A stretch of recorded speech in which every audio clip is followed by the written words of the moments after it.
तो ठीक है, आज की क्लास में हम लोग बात करेंगे कि design concept of singly reinforce section क्या होता है।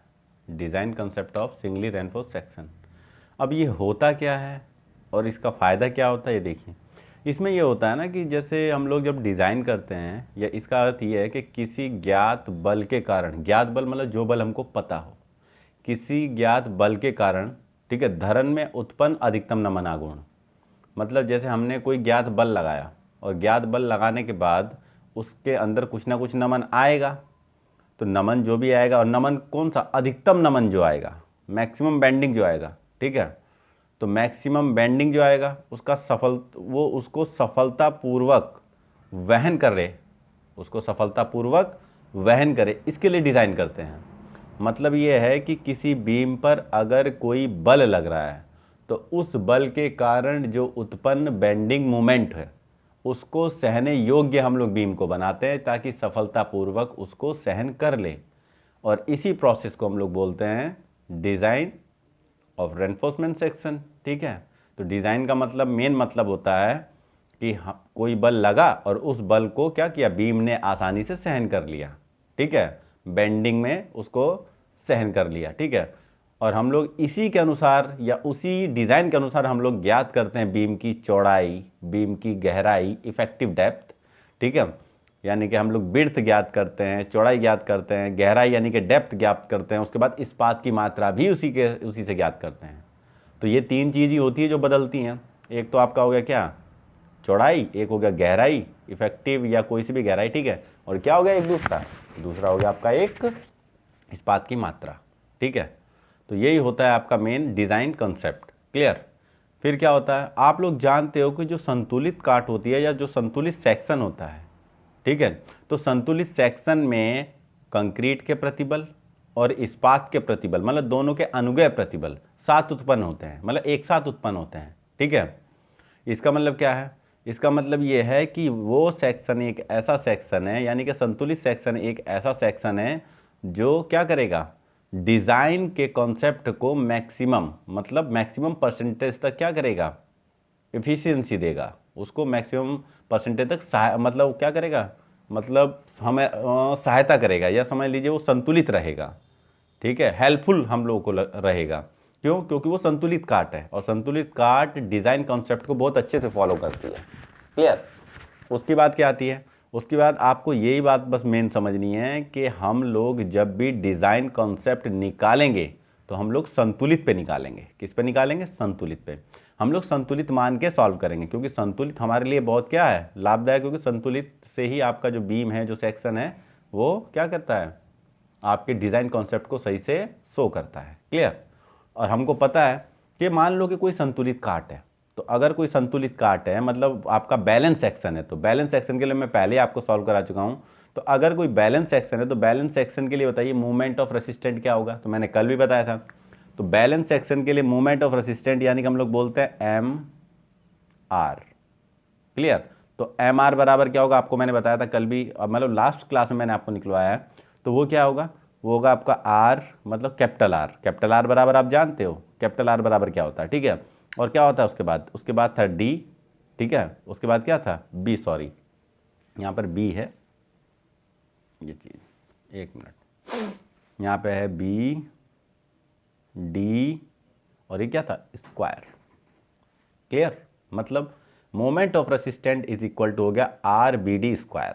क्लियर।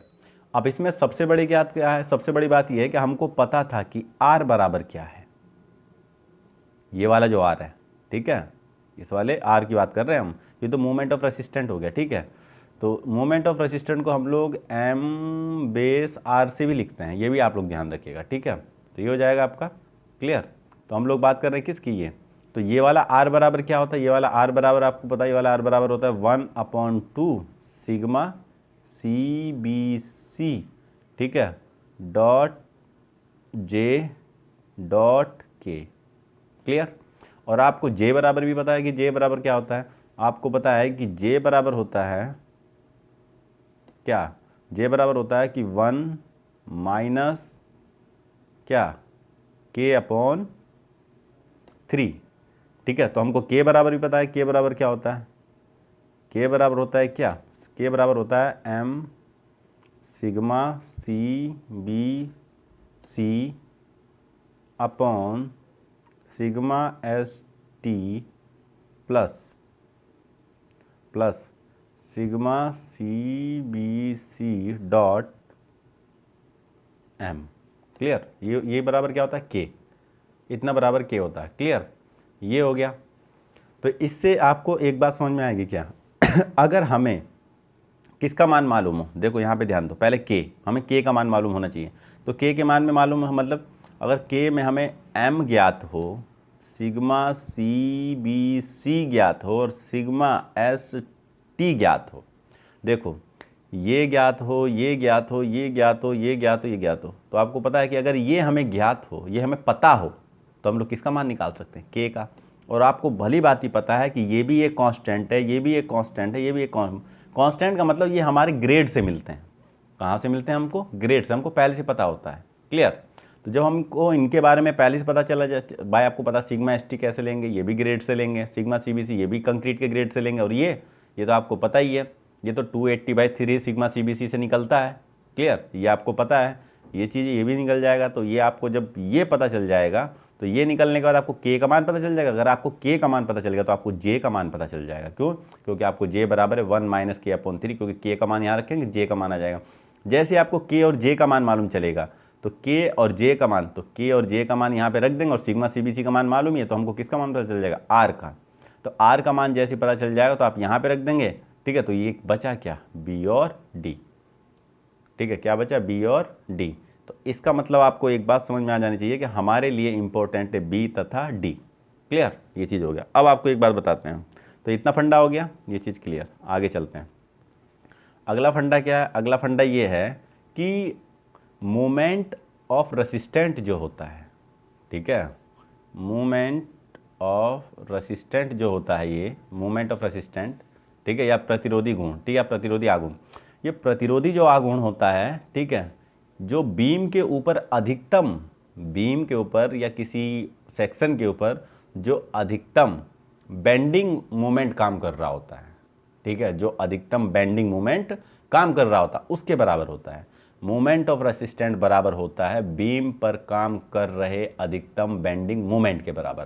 तो मतलब मैं कह सकता हूँ इसको बराबर एम, बराबर एम को हम लोग कभी यहाँ पर एम ए एक्स भी लिखते हैं, मैक्सिमम। क्या लिख सकते हैं इसको, मैक्सिमम भी लिखते हैं, लेकिन मैक्सिमम लिखने की ज़रूरत नहीं है, मैं सीधा आपको लिख दे रहा हूँ कि एम बराबर एम, ये चीज़। तो अगर भाई साहब ये एम आर बराबर एम है, एम आर बराबर एम है, तो मैं लिख सकता हूँ इतना बराबर क्या लिख सकता हूँ, इतना बराबर आर बी डी स्क्वायर। सही बात है, नहीं, क्या हो जाएगा, आर बी डी स्क्वायर।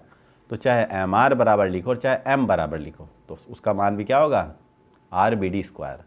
ठीक है, मतलब हम लोग जो मोमेंट ऑफ रेसिस्टेंट निकालेंगे बीम का, तो वो बीम पे पहले से काम कर रहे अधिकतम मोमेंट ऑफ रेसिस्टेंट के क्या होगा, या मोमेंट ऑफ बेंडिंग के क्या होगा, बराबर होगा। क्लियर, ये मोमेंट ऑफ रेसिस्टेंट धरन पर काम कर रहे वाले अधिकतम मोमेंट ऑफ, ठीक है, बेंडिंग या बेंडिंग मोमेंट ऑफ आपका क्या रहेगा, उसके मैक्सिमम, उसके बराबर रहेगा। क्लियर, ये एम आर इसका। तो यानी कि जब इतना बराबर इतना, तो इतना बराबर इतना। क्लियर, क्योंकि अब इतना बराबर इतना था, ये मैंने हो गया। ठीक है, अब आगे बात करेंगे। आपको पता है कि इस इक्वेशन में हमें किसका मान मालूम है, आर का मान मालूम चल जाता, बी और डी का मान मालूम नहीं चलता। ठीक है, तो हमारा अगला पंगा आता है कि हम लोग बी डी का मान कैसे निकालेंगे। तो बी डी का मान निकालने के लिए मैं इसको समीकरण को और छोटा करूँगा ताकि आप लोगों को समझ में आए। अगर मैं ये कहूँ, ठीक है, अगर मैं यहाँ पे ये कहूँ कि आर बी डी स्क्वायर, तो अगर मैं कहूँ कि बी को डी के पदों में, डी के पदों में, पदों मतलब स्टेप्स, डी के पदों में चेंज करें, क्या करें, चेंज करने पर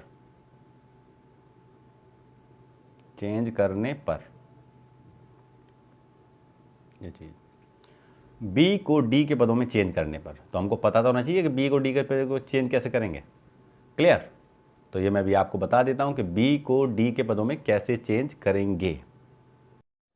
तो आपको एक बात याद रखनी है कि जो बीम की जो चौड़ाई होती है, बीम की जो चौड़ाई होती है मतलब धरन की चौड़ाई, मतलब बीम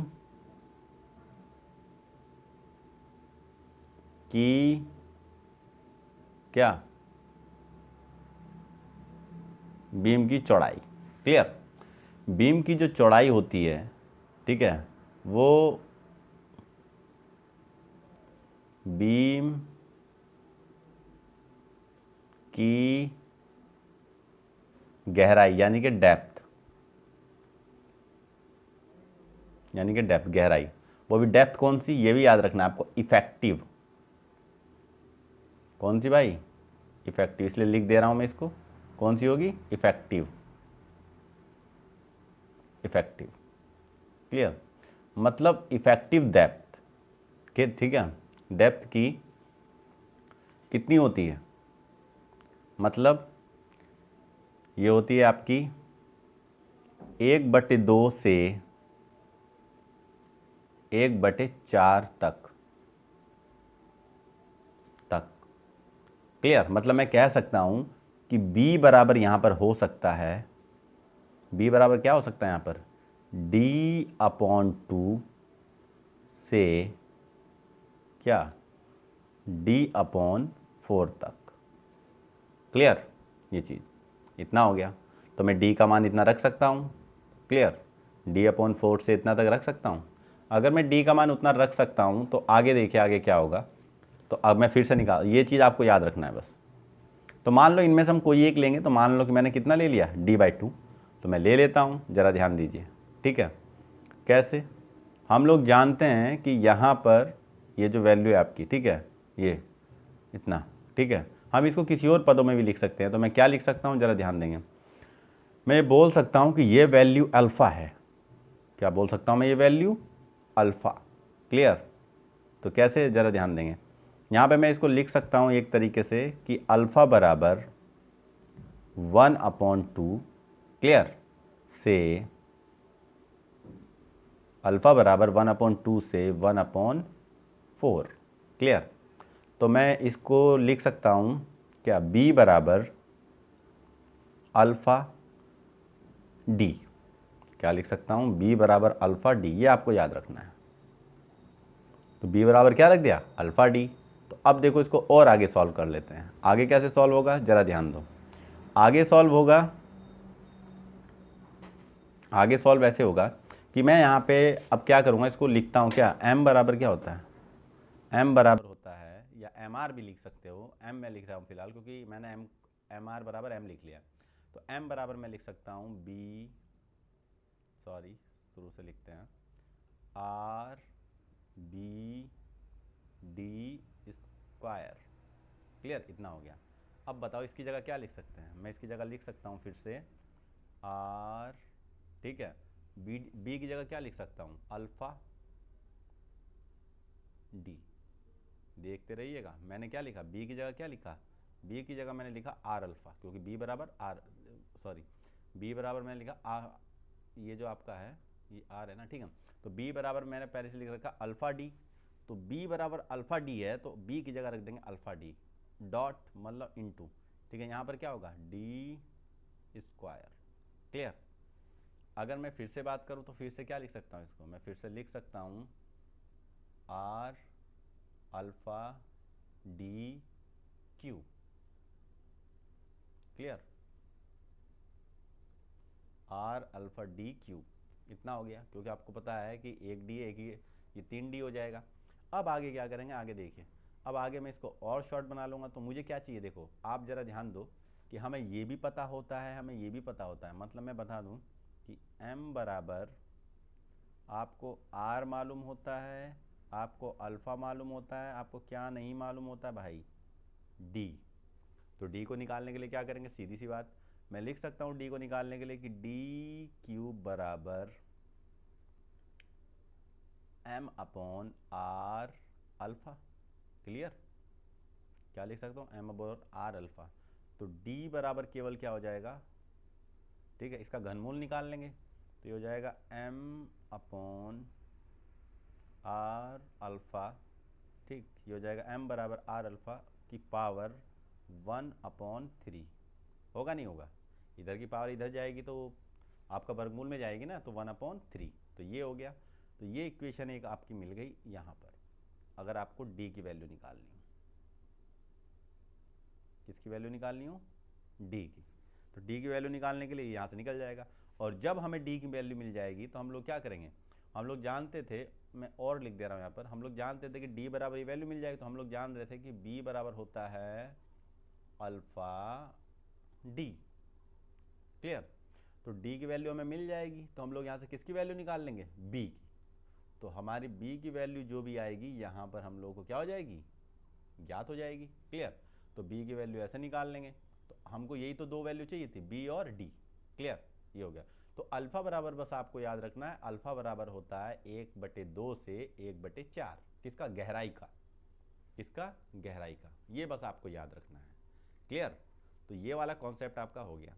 अब बात आती है कि ये तो हमने निकाल ली बीम के, हमको क्या क्या चाहिए। मैं फिर से बता रहा हूँ कि आपको डिज़ाइन करने के लिए, मतलब डिज़ाइन करने के लिए मैं यहाँ पे लिख दे रहा हूँ, आपको चाहिए बी, कॉमा आपको चाहिए डी, और कॉमा आपको चाहिए इस्पात की मात्रा AST।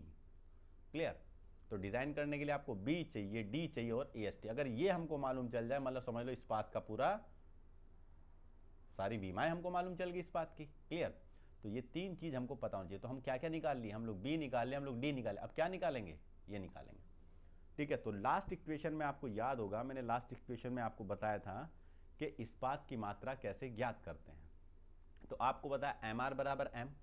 तो आपको याद होगा कि लास्ट इक्वेशन में मैंने आपको बताया था कि एम आर बराबर एम। ये बात से तो क्लियर हो? क्लियर? एम आर बराबर एम तो आइए, तो इसके बराबर क्या था? इस्पात ज्ञात करने के लिए। तो आपको याद होगा इस्पात ज्ञात करने के लिए एक फार्मूला था जिसका नाम था सिग्मा एस टी डॉट, क्या था? Sigma S T dot AST और डॉट स्मॉल जे और इंटू डी। क्लियर? स्मॉल जे और इंटू डी।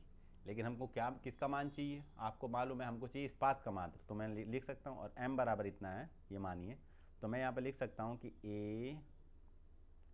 AST बराबर M upon sigma ST dot J dot D.